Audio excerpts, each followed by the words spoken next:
I was scrolling through Twitch the other day, and I realized the platform is basically one giant buffet where every creator is serving a completely different meal.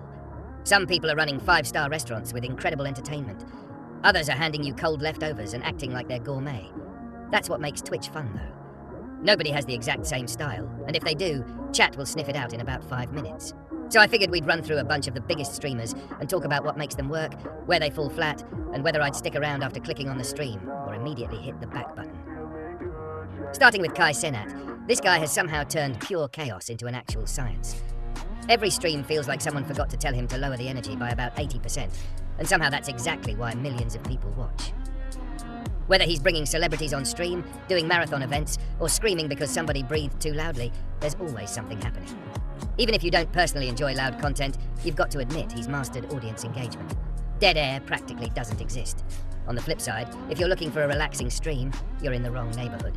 His content is like drinking 10 energy drinks before bedtime. Then, you've got iShow Speed. At this point, Speed is practically his own genre.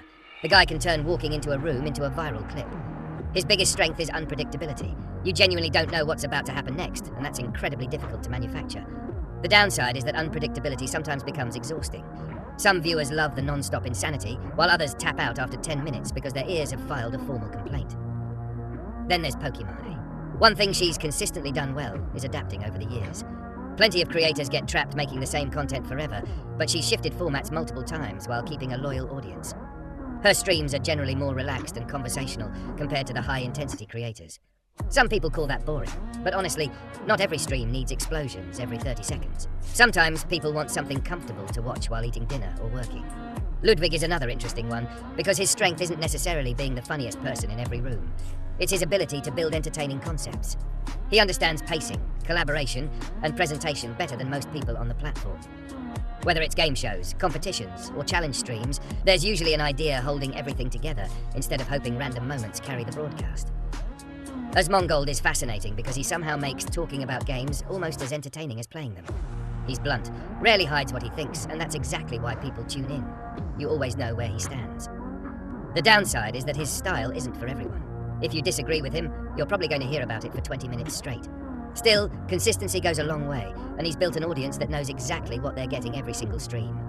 XQC might have the fastest brain on Twitch. Sometimes I genuinely think he's speaking in a different language made entirely of speed and caffeine. Yet somehow his community understands every word. Watching XQC is like trying to keep up with someone who pressed the fast-forward button on life. He's incredibly entertaining during reaction content, gaming, or random discussions, but if you're a new viewer, there's definitely an adjustment period before you understand what's happening. Amaranth deserves credit for reinventing herself multiple times. Whether people watched for gaming, chatting, business discussions, or entrepreneurial projects, she's consistently found ways to stay relevant. That's harder than people think, because the internet has the attention span of a goldfish wearing roller skates.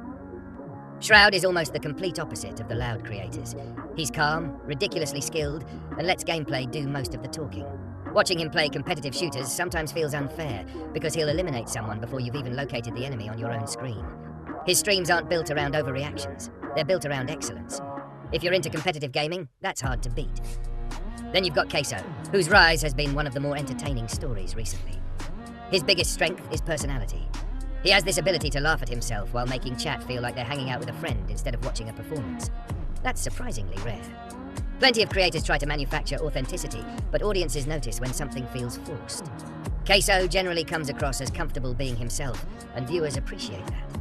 Hasanabi has carved out a completely different lane by mixing politics, current events, and internet culture. Whether you agree with his opinions or not, it's hard to deny that he commits to discussing topics most streamers avoid. That's both a strength and a weakness. Serious discussions naturally divide audiences, but they also create incredibly engaged communities.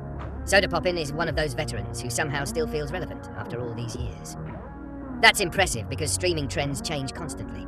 He's never relied entirely on one game, one gimmick, or one trend. Instead, people watch because they enjoy him. That's usually the strongest foundation a creator can have.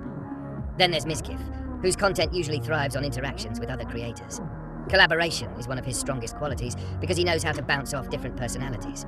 Some of the funniest Twitch moments come from multiple creators playing off each other's energy rather than carrying everything alone. Tarek has become one of the biggest names in competitive shooter content, especially around Valorant. His commentary is energetic without feeling forced, and because he understands high-level gameplay, viewers learn something while still being entertained. That's a combination more creators should aim for. Nick Merckx built his reputation on competitiveness. Win or lose, you know he's taking every match seriously. That intensity creates memorable moments because viewers become invested in the outcome instead of watching someone casually wander through a game. Extra Emily brings a level of unpredictability that's different from the louder creators. Instead of constant screaming, her streams often lean into awkward comedy and bizarre situations that somehow become hilarious because of how committed she is to the bit. Cute Cinderella deserves enormous credit for organising large community events. Hosting competitions, award shows, and collaborative productions takes an incredible amount of behind-the-scenes work that audiences rarely see. Those projects elevate the entire platform instead of focusing solely on individual growth. That's something worth respecting. Then there's Tyler One, who has enough energy to power an entire city block. The man has been yelling at video games for years, and somehow people still find fresh reasons to tune in.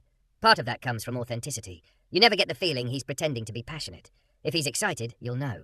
If he's frustrated, your neighbours will know too. Summit1G remains one of the most reliable variety streamers around. He's comfortable jumping between games without feeling like he's abandoning his audience because people are watching for him rather than a specific title. That's one of the hardest transitions any creator makes successfully. Finally, there's one thing almost all successful Twitch streamers have in common, and it isn't having the best gameplay, the funniest jokes, or the biggest budget.